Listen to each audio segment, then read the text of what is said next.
There's some batch options already available in Unreal, like edit shared defaults, batch rename, edit selection in property matrix. But did you know you can add more asset functions in the content browser that can save you a lot of time? Make sure you have editor scripting utilities on.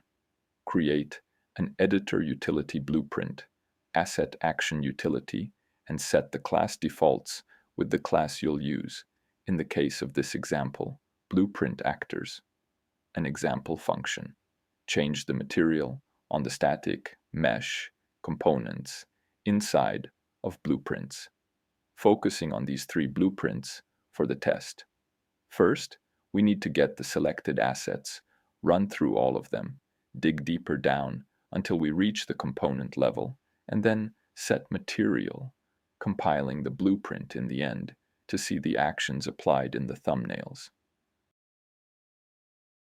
Might need to close and reopen the assets, but the assets have indeed changed their materials through our batchAsset action. Another function, disable the collisions on the box collision components.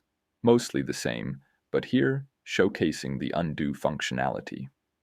Now checking in on the collision updates we just did, and then testing the undo functionality. Efficiency increased. Keep in mind, this works on most types of assets, so you could batch specific actions directly on textures, materials, meshes, etc. Tune in every week for quick tips and tricks for Unreal Engine 5. Thanks for watching.